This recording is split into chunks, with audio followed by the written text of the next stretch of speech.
12 ಜನರಿಗೆ ಸಿಕ್ಕಿಲ್ಲ. Shivanand Patil, Lakshmi Hebbalkar, H C Mahadevappa, Dinesh Gundu Rao, N S Boseraju, Rahim Khan, M C Sudhakar, S S Mallikarjun, Sharanabasappa Darshanapur, K N Rajanna ಅವರು ರಾಜೀನಾಮೆ ಕೊಟ್ಟಿದ್ದರು. ಇವರು ಕೂಡ ಕೆ ಎನ್ ರಾಜಣ್ಣ ಅವರು ಕೂಡ ರಾಜೀನಾಮೆಯನ್ನು ಕೊಟ್ಟಿದ್ದರು, ಅವ್ರಿಗೂ ಒಲಿದು ಬಂದಿಲ್ಲ. ಹಾಗೆ ಆರ್ ಬಿ ತಿಮ್ಮಾಪುರ ಮತ್ತು ಕೆ ವೆಂಕಟೇಶ್. ಹೀಗೆ 13 ಜನರನ್ನು ಒಟ್ಟಾರೆಯಾಗಿ ಸಿದ್ದರಾಮಯ್ಯನ ಕ್ಯಾಬಿನೆಟ್ನಲ್ಲಿ ಏನಿದ್ರು ಆ 13 ಜನಕ್ಕೆ ಈಗ ಸಚಿವ ಸ್ಥಾನ ಒಲಿದು ಬಂದಿಲ್ಲ. ಎಲ್ಲರೂ ಹಿರಿಯ ನಾಯಕರು. ಲಕ್ಷ್ಮೀ ಹೆಬ್ಬಾಳ್ಕರ್ ಅವರಿಗೆ ಈ ಬಾರಿ ಸಿಕ್ಕೇ ಸಿಗತ್ತೆ ಅನ್ನುವ ನಿರೀಕ್ಷೆಯಲ್ಲಿದ್ದರು. ಅವ್ರಿಗೂ ಕೂಡ ಅದೃಷ್ಟ ಕೈ ಹಿಡಿದಿಲ್ಲ, ಸಚಿವ ಸ್ಥಾನ ಒಲಿದು ಬಂದಿಲ್ಲ. ಇನ್ನು ದಾವಣಗೆರೆ ವಿಚಾರಕ್ಕೆ ಬಂದರೆ ಎಸ್ ಎಸ್ ಮಲ್ಲಿಕಾರ್ಜುನ್ ಅವರಿಗೆ ಕೋಕ್ ಕೊಡಲಾಗಿದೆ. ನಮ್ಮ ಪ್ರತಿನಿಧಿ ಹರೀಶ್ ಫೋನ್ ಸಂಪರ್ಕದಲ್ಲಿದ್ದಾರೆ. ಹರೀಶ್, ಸಿದ್ದರಾಮಯ್ಯ ಕ್ಯಾಬಿನೆಟ್ನಲ್ಲಿದ್ದಂತಹ 13 ಜನರಿಗೆ ಸಚಿವ ಸ್ಥಾನ ಸಿಕ್ಕಿಲ್ಲ. ಜೊತೆಗೆ ಅಳೆದು ತೂಗಿ ಸಮುದಾಯವಾರು ಕೂಡ ಅಳೆದು ತೂಗಿ ಒಕ್ಕಲಿಗ ಸಮುದಾಯಕ್ಕೆ 5 ಸ್ಥಾನವನ್ನು ಕೊಡಲಾಗಿದೆ.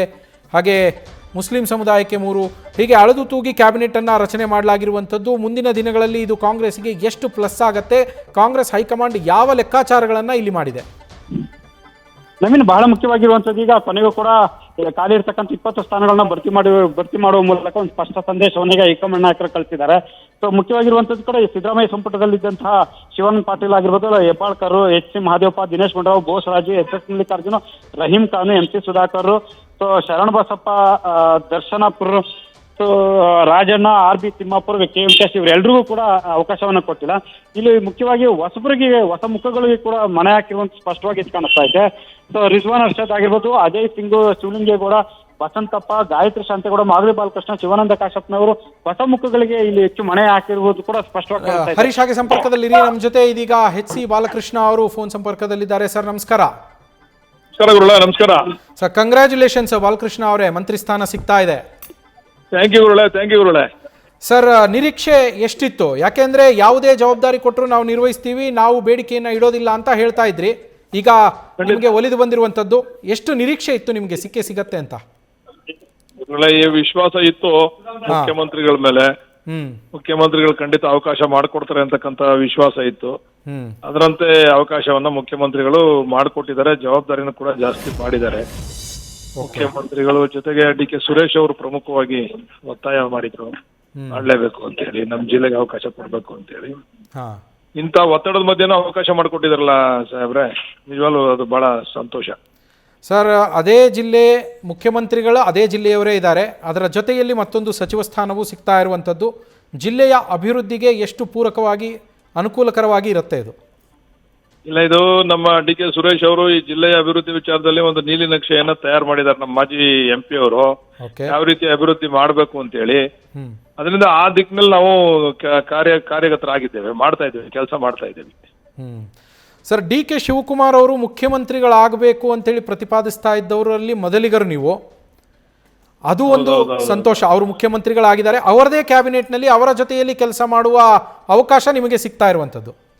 ಖಂಡಿತ ಡಿ ಕೆ ಶಿವಕುಮಾರ್ ಅವರು ಮುಖ್ಯಮಂತ್ರಿ ಆಗ್ಬೇಕು ಅನ್ನೋದಕ್ಕಿಂತ ಅವರು ಕಟ್ಟ ಕಾಂಗ್ರೆಸ್ ವಾದಿ.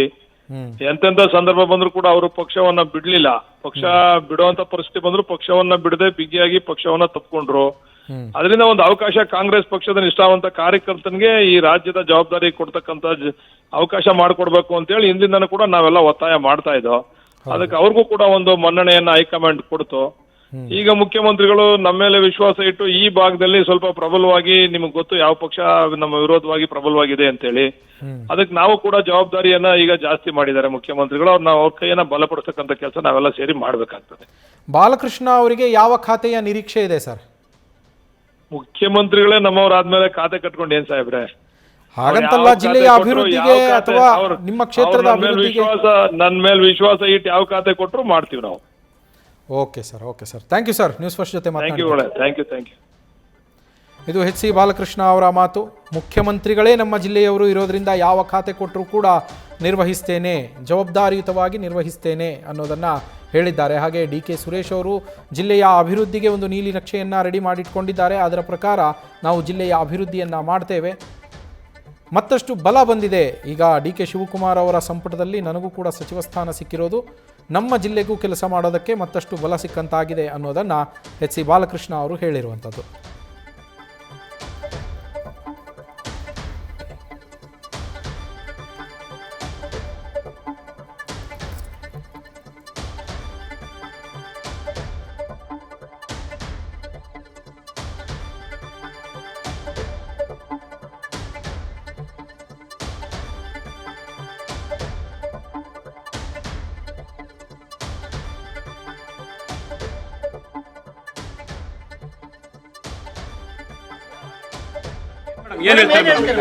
ಈಗ ತಾವು ಸಚಿವರಾಗಿ ಮೊದಲ ಏಕೈಕ ಮಹಿಳಾ ಸಚಿವರಾಗಿ ಕೊಡ್ತಾ ಇದ್ದಾರೆ, ಏನು ಹೇಳ್ತೀರಾ?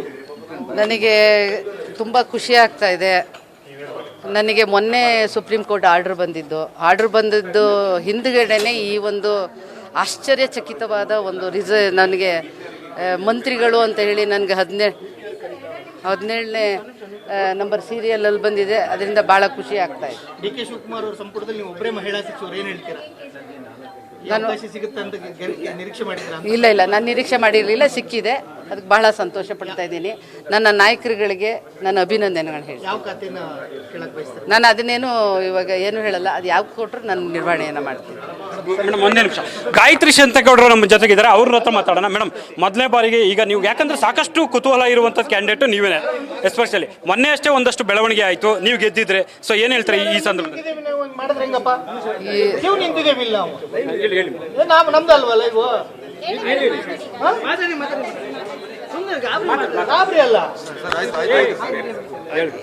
ಈಗ ನನಗೆ ಅನಿರೀಕ್ಷಿತವಾದ ಒಂದು ಏನು ಪಟ್ಟಿ ಬಂದಿದೆ. ನಾನು ಡೆಲ್ಲಿಗೆ ಹೋಗಲಿಲ್ಲ, ಬೆಂಗಳೂರಿಗೆ ಬರಲಿಲ್ಲ. ನಾನು ಹೋಗ್ತಾ ಇದ್ದಿದ್ದು ಡಿ ಕೆ ಶಿವಕುಮಾರ್ ಮನೆಗೆ, ಸಿದ್ದರಾಮಯ್ಯರ ಮನೆಗೆ. ಸಿದ್ದರಾಮಯ್ಯನ ಮನೆಗೆ ಬಿಟ್ಟರೆ ಡಿ ಕೆ ಶಿವಕುಮಾರ್ ಮನೆಗೆ, 2 ಮನೆಗಳನ್ನ ಮಾತ್ರ ಸುತ್ತುತ್ತಾ ಇದ್ದಿದ್ದು. ನನಗೆ ಡೆಲ್ಲಿಗೂ ಏನು ನಾನು ಹೋಗಿ ಮಂತ್ರಿ ಕೊಡಿ ಅಂತ ನಾನು ಏನು ಕೇಳಿಲ್ಲ. ಆದರೆ ನಾಯಕರುಗಳು ನನ್ನ ಕೆಲಸಗಳನ್ನು ನೋಡಿ, ನನ್ನ ಕೆಲಸದ ವೈಖರಿಗಳನ್ನು ನೋಡಿ, ನಾನು ಗ್ರಾಸ್ ರೂಟಿನ ಒಬ್ಬ ನಿಷ್ಠಾವಂತ ಕಾಂಗ್ರೆಸ್ಸಿನ ಕಾರ್ಯಕರ್ತೆಯಾಗಿ ನಾನು ಕೆಲಸ ಮಾಡ್ತಾ ಇದ್ದೆ. ಅದರಿಂದ ನನಗೆ ಈ ಅವಕಾಶಗಳನ್ನ ಕೊಟ್ಟಿದ್ದಾರೆ.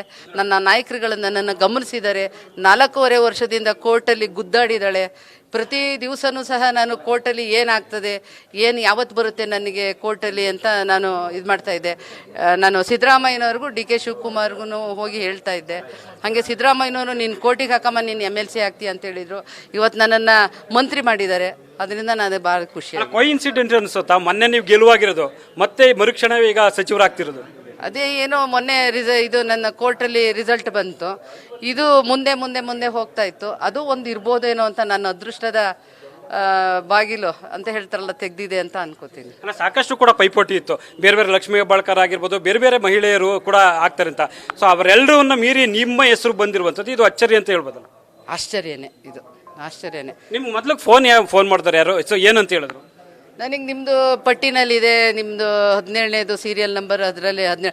ನಾನು ಅದನ್ನು ನಂಬ್ಕೊಂಡಿರಲಿಲ್ಲ. ನಾನು ಈಗ ಎಲ್ಲರೂ ಫೋನ್ ಮಾಡ್ತಾ ಇರೋದ್ರಿಂದ ನನಗೆ ಅದು AICC ಸೆಕ್ರೆಟರಿ ವೇಣುಗೋಪಾಲ್ ಅವರದು ಒಂದು ಪಟ್ಟಿ ಬಂತು. KPCCಯಿಂದ ಫೋನ್ ಮಾಡಿದ್ರು. ಅವಾಗ ನನಗೆ ಸ್ವಲ್ಪ ಕನ್ಫರ್ಮ್ ಅಂತ ನಾನು ಮಾಡ್ತೀನಿ. CM ಫೋನ್ ಮಾಡಿದ್ರ ನಿಮಗೆ? ನಾಳೆ ಸಂಜೆ ಇವತ್ತಿದೆ ಅಲ್ಲಿ ಕರೆದಿದ್ದಾರಂತೆ, ಅಲ್ಲಿ ಹೋಗ್ತಾ ಇದ್ದೀನಿ. ಅಲ್ಲಿ ಮಾತಾಡಿ. ಯಾವ ಖಾತೆ ನಿರೀಕ್ಷೆ ಇದೆ ಮೇಡಮ್? ಸಹಜವಾಗಿ ಮಹಿಳಾ ಮತ್ತು ಮಕ್ಕಳ ಕಲ್ಯಾಣ ಖಾತೆಗಳನ್ನ ಮಹಿಳೆಯರು ಕೊಡುವಂಥದ್ದು, ನೀವು ಯಾವ್ದನ್ನು ಬಯಸ್ತೀರಿ? ನಾನು ಯಾವುದನ್ನು ಇದು ಮಾಡಿಲ್ಲ, ಯಾವ್ದು ಕೊಟ್ಟರು ಕೆಲಸ ಮಾಡ್ತೀನಿ. ಸೊ ಇದಿಷ್ಟು ಕೂಡ ಶಾಂತೇಗೌಡ ಸ್ಪಷ್ಟವಾದ ಮಾತುಗಳು. ಕ್ಯಾಮ್ರಾ ಪರ್ಸನ್ ಬೈರೇಶ್ ಜೊತೆ ಹರೀಶ್ ಕಾಕೊಳ್ಳಿ, ಬೆಂಗಳೂರು. ಗಾಯತ್ರಿ ಶಾಂತೇಗೌಡರ ಮಾತನ್ನು ಕೇಳಿದ್ರಿ. ಅಚ್ಚರಿಯ ಅಭ್ಯರ್ಥಿಯಾಗಿ ನಾನು ಆಯ್ಕೆಯಾಗಿದ್ದೇನೆ. ಬಹುಶಃ ನನ್ನ ಕಾನೂನು ಹೋರಾಟ ಏನು ಮುಂದಕ್ಕೆ ಹೋಗ್ತಾ ಇತ್ತು, ಕಡೆಗೆ ಒಂದು ವಾರದ ಹಿಂದೆ ಮೊನ್ನೆ ಅಷ್ಟೇ ನನಗೆ ಆರ್ಡರ್ ಕಾಪಿ ಬಂತು. ಅದರ ಬೆನ್ನಲ್ಲೇ ಈಗ ಮಂತ್ರಿಗಿರಿ ಸಿಕ್ಕಿದೆ. ಅದಕ್ಕೋಸ್ಕರವೇ ಅದು ಕೂಡ ಮುಂದೆ ಹೋಗ್ತಾ ಇತ್ತು ಏನೋ ಗೊತ್ತಿಲ್ಲ. ನನಗೆ ಒಟ್ಟೊಟ್ಟಿಗೆ ಅದೃಷ್ಟದ ಬಾಗಿಲು ತೆರೆದಿದೆ. ಯಾವುದೇ ಖಾತೆಯನ್ನು ಕೊಟ್ಟರೂ ಕೂಡ ಸಮರ್ಥವಾಗಿ ನಿಭಾಯಿಸ್ತೇನೆ ಅಂಥೇಳಿ ಗಾಯತ್ರಿ ಶಾಂತೇಗೌಡ ನ್ಯೂಸ್ ಫಸ್ಟ್ ಜೊತೆ ಮಾತನಾಡುವ ಸಂದರ್ಭದಲ್ಲಿ ಹೇಳಿದ್ದಾರೆ.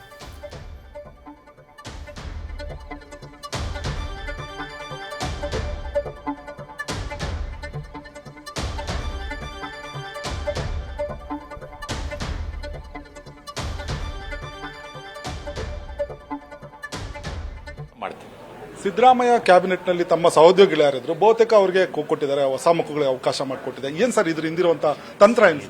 ಇದ್ರ ಹಿಂದಿರುವಂತದ್ದು ಹೈಕಮಾಂಡ್ ನಿರ್ಧಾರನೇ ಫೈನಲ್. ಹೈಕಮಾಂಡ್ ಏನು ವಿಚಾರ ಮಾಡಿಕೊಟ್ಟಿದೆ ಅದು ಎಲ್ಲರೂ ಸೇರಿ ಪಕ್ಷ ಕಟ್ಟಂಥದ್ದು ಮತ್ತು ನಮ್ಮ ಮುಂದಿನ ಟಾರ್ಗೆಟ್ 2028ರ ಟಾರ್ಗೆಟ್ ಏನು ಮುಖ್ಯಮಂತ್ರಿಗಳಿದೆ ಅದಕ್ಕೆ ಎಲ್ಲ ರೀತಿಯ ಅವ್ರಿಗೆ ಜೋಡಿಸಿ ಕೆಲಸವನ್ನು ಮಾಡುವಂಥದ್ದನ್ನು ಮಾಡ್ತಾರೆ. ಹೈಕಮಾಂಡ್ ಜಾತಿ ಸಮೀಕರಣ, ಜಿಲ್ಲಾವಾರು ಸಮೀಕರಣಗಳನ್ನ ಮಾಡಿಕೊಂಡೆ ಈ ಒಂದು ಪಟ್ಟಿಯನ್ನು ಮಾಡಿದೆ ಅಂತ ಹೇಳ್ತೀರಾ ಸರ್? ನನಗೆ ಆ ವಿಚಾರದೊಳಗೆ ನಾನು ಮಾತಾಡೋದು ತಪ್ಪಾಗತ್ತೆ. ಹೈಕಮಾಂಡ್ ಏನೋ ವಿಚಾರ ಮಾಡಿ ನಿರ್ಧಾರ ಮಾಡಿದೆ, ಅದ್ರಾಗ ನನಗೆ ಅವಕಾಶ ಸಿಕ್ಕಿದೆಯಲ್ಲ ಅದು ವಿಶೇಷವಾದಂಥ ಅವಕಾಶ, ಅವ್ರಿಗೆ ಅಭಿನಂದನೆಗಳನ್ನು ಸಲ್ಲಿಸ್ತಾರೆ. ಸರ್, ಮತ್ತೆ ಏನು ಹಿಂದೆ ಪಡೆದಂತ ಇಲಾಖೆಗಳನ್ನೇ ಕೇಳ್ತೀರಾ ಅಥವಾ ಯಾವ ಇಲಾಖೆ ಬಗ್ಗೆ ತಮಗೆ ಆಸಕ್ತಿ ಇದೆ? ಯಾವ ಇಲಾಖೆನೂ ಕೇಳಂಗಿಲ್ಲ.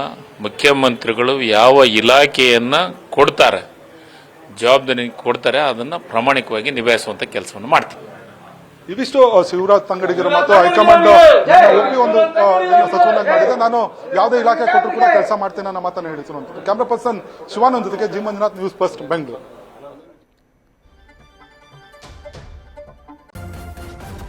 ನ್ಯೂಸ್ ಫಸ್ಟ್ ನಿರ್ಭೀತಿಯಿಂದ ನಿಮ್ಮ ಪರವಾಗಿ.